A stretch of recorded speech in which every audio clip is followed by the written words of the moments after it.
5 وقت کی نمازوں میں 1 یا 2 وقت کی نماز پڑھ لیتا تھا، باپ کچھ نہیں بولا۔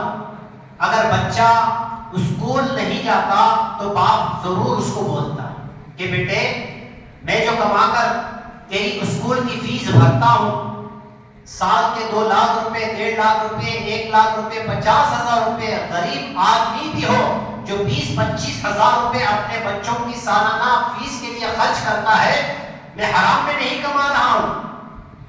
یہ بات اپنے بچے کو بول رہا ہوتا ہے۔ محنت سے پیسے کمائے جاتے تو میری محنت کی کمائی کو ضائع کرتا ہے اس کو نہ جا کر۔ یہی بچہ اگر مدرسے کو نہ جائے، نمازوں کو نہ جائے، باپ کو اس کی کوئی فکر نہیں ہوتی، تو ذرا سوچئے کہ بنیاد ہی سے بچے کے لیے کس طرح کی تربیت ہو رہی ہے ہمارے معاشرے کے اندر آپ کے سامنے۔ ہمارے گھروں میں جھانک کر دیکھ لیں کہ ہماری تربیت کیا ہے۔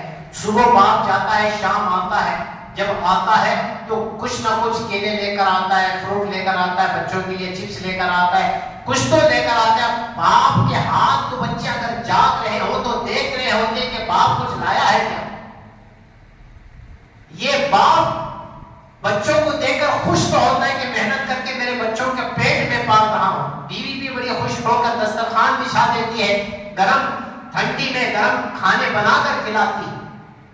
شوہر خوش ہوتا ہے کہ یار میری بیوی بہت اچھی مجھے خدمت کر رہی ہے۔ لیکن کبھی شوہر نے اپنی بیوی کو، باپ اپنے بیٹے کو یہ نہیں پوچھا کہ اے بیٹے آج تو دن کیسے گزارا، اسکول گیا، اسکول سے آنے کے بعد نماز کی پابندی کی۔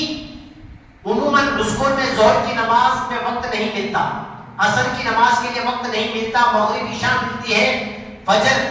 اب یہ 2 نمازوں کا معاملہ ایسا ہے کہ بچے راستے اور اسکول کے اندر کے ختم ہو جاتے ہیں، اس کا ذہن ہی نہیں رہتا۔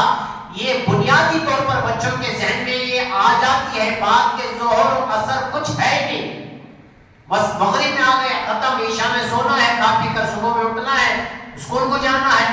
باپ کی بھی یہی سوچ ہوتی ہے۔ اکثر لوگوں کو جب ہم دعوت دیتے اجتماع میں آئیے، اتوار کے دن آپ کے لیے اجتماع رکھا گیا ہے، تو لوگ یہ کہتے ہیں کہ بھائی صبح ہمیں ڈیوٹی پر جانا ہے۔ اجتماع ہوتا ہے 10 ساڑھے 10 بج جاتے ہیں، کھا پی کر جاتے جاتے 11 ساڑھے 11 ہو جاتے ہیں۔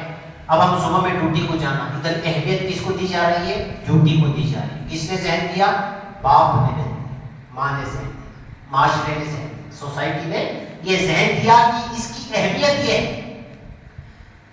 7 سمندر پار ہو کر دنیا کمانے کے لیے انسان جا رہا ہوتا، ویزے کے لیے دھکے کھا کر ویزا لگایا ہوتا ہے، اب جا کر ادھر تکلیف میں خود کپڑے دھوتا ہے، خود کھانا بناتا ہے، دنیا کی دولت کمانے کے لیے اپنی قربانی دے رہا ہوتا ہے۔ لیکن جب اجتماعات کے معاملات آتے، نماز کے معاملات آتے، ان چیزوں پر غور و فکر نہیں ہوتی۔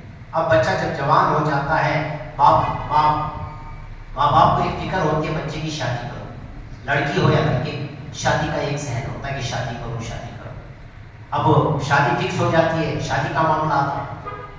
ابھی یہ شادی کا معاملہ آتا ہے تو میرا اکلوتا بیٹا ہے، یا میرا بڑا بیٹا ہے، یا میرا چھوٹا بیٹا ہے، بڑے بیٹے کی میں نے اس طرح کی شادی کی، میں چھوٹے بیٹے کی بھی شادی اس طرح سے کروں۔ اب جب شادی کا معاملہ آتا ہے، تمام شریعت کے حدود کو، باؤنڈریز کو توڑ کر ایسی شادی کرتے ہیں، یونیک شادی ہونی چاہیے۔ اب ایسی شادی ہوتی ہے کہ تمام حرام کام کو کرنے کے لیے تیار ہو جاتے ہیں، معاذ اللہ اس وقت اللہ کو بھول جاتے ہیں۔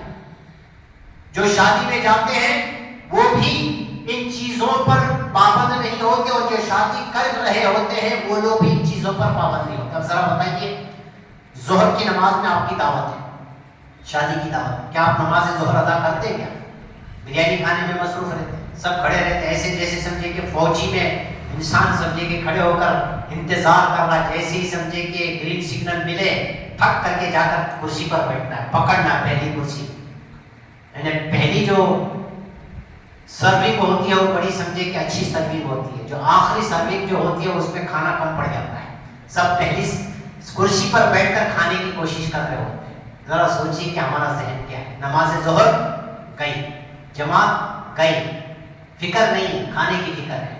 اور جو شادی رکھے ہیں وہ لوگوں کو بھی یہ سوچ نہیں ہے کہ اگر ہم اس وقت پر شادی رکھیں گے تو لوگوں کی نمازوں کا کیا بنے گا؟ ہر ایک کو یہ سوچ نہیں ہوتی. قربان ہے امیر علیہ سنت کی یہ شان کہ امیر علیہ سنت فرماتے ہیں جب بھی کوئی تقریب آئے، فنکشن آئے، تو فنکشن کو اس وقت رکھا جائے جس میں نماز بیچ میں نہ آئے.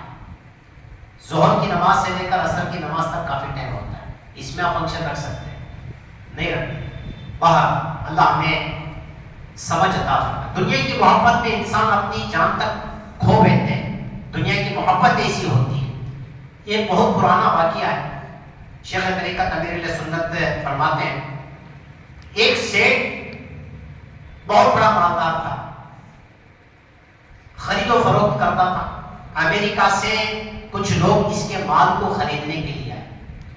اب اس کے لیے ایک نئی بات تھی کہ امریکہ سے لوگ خریدنے کے لیے آئے. پہلے تو لوکل میں آتے تھے، اب امریکہ سے لوگ آئے، انٹرنیشنل آدمی میں بن گیا. یہ سوچ کر سمجھے کہ اس کی خوشی کی انتہا نہ رہے. یہ سوچتا کہ کب آئیں گے، سوچتے سوچتے ہارٹ فیل ہو گیا اس کا. دنیا کی محبت میں اس نے اپنی جان کو کھویا. ذرا سوچئے کہ یہ جان جو کھویا دنیا کی محبت میں، کیا اس کو یہ فائدہ دے گا؟ نہیں. سنیے ایک اور واقعہ سنیے، پیپر کے اندر شائع کیا ہے گلف نیوز. شاید آپ پہلی مرتبہ یہ نیوز کا نام سنیں، گلف نیوز. یہ گلف نیوز عرب کنٹری کا ہے. یہ گلف نیوز کے اندر ایک پیپر میں آرٹیکل آیا، دو نوجوان لڑکے اور تھے یہ غیر قانونی طور سے آنے والے، کنٹینر میں بند ہو کر. کنٹینر سمجھے کہ ان کے ملک سے گلف کنٹری آ رہا تھا، اس پہ یہ بند ہو کر کمانے کے غرض سے آئے. نہ ان کے پاس ویزا ہے، نہ ان کے پاس کوئی پاسپورٹ ہے، انلیگل طور پر انٹری لے رہے. اب جب یہ انٹری تو لے لیے، جب ان کو کنٹینر سے نکالا گیا، یعنی کنٹینر سے کیا نکالتے ہیں؟ آدمی کو نکالتے ہیں کیا؟ مال نکال رہے تھے تو دو نوجوان نظر آئے، بالکل سوکھ گئے تھے. ان کے پاس نہ پینے کے لیے پانی تھا، نہ کھانے کے لیے کھانا تھا. یہ پانی پیتے تھے ایک دوسرے کا پیشاب، کچھ بھی نہیں تھا. جو کچھ لے کر رکھ لیے تھے ختم ہو گیا. کتنے دن کا سفر، کشتی میں گاڑی آ رہی ہے، اور یہ کینیا سے آ رہی تھی گاڑی، یعنی کشتی جو ہے نا، جہاز کینیا سے آ رہی تھی گلف کنٹری. دنیا کی دولت کمانے کی خاطر یہ کنٹینر میں چھپ کر آ رہے تھے. آئے تو ان کو خود کا پیشاب پینا پڑا. یہ دنیا کی دولت کس طرح سے انسان کو پریشان کراتی ہے، قتل و غارت گری کرواتی ہے، پسینہ بہاتی ہے، خون بہاتی ہے، تب جا کر بڑی مشکل سے دولت ہاتھ میں آتی ہے. اور یہ جو دولت ہوتی ہے، یہ دولت کے بھی ہم حقدار نہیں ہوتے. اس کے پیچھے بیوی ہے، ماں ہے، باپ ہے، خاندان ہے، اور ڈاکٹر بھی ہے.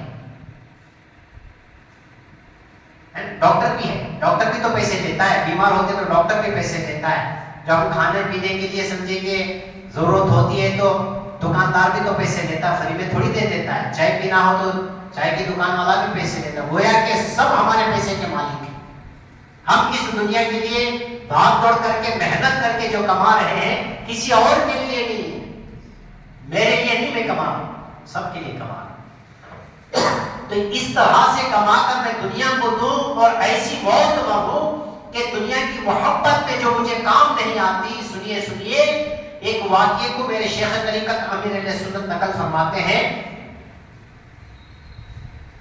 جب انسان دنیا سے رخصت ہوتا ہے، سرمایہ دار ہے، پیسے والا جو رخصت ہوتا ہے، بہت بڑا بزنس مین، ملینئر جو دنیا سے رخصت ہوتا ہے، تو اس کی تعزیتی پیپر پہ آرٹیکل چھپتے ہیں. وہ فلاں بہت بڑا سمجھے کہ پیسے والا انتقال ہو گیا، تو فلاں جگہ پر سمجھے کہ فنکشن رکھا گیا ہے، تیجا رکھا گیا ہے، سوم رکھا گیا ہے، آئیے آپ لوگ شرکت کریں، کھانوں کا بھی اہتمام کرتے ہیں. غریب کوئی مرتا ہے تو کوئی اس طرح کی پیپر میں نہیں چھاپا جاتا. تو پتا کیا چلا، یہ جو چھپایا جاتا ہے مقصد یہ ہوتا ہے کہ اس کے بیٹوں کے ذریعے سے ان کے کام نکالے. یہی ہوتا اور دوسرا کچھ نہیں ہوتا. الا ماشاءاللہ کوئی درد رکھنے والا شخص اس پہ شریک ہوتا ہوگا، ورنہ ہر ایک اپنے مفاد، اپنے فائدے کے لیے اس محفل کو سجا رہا ہوگا.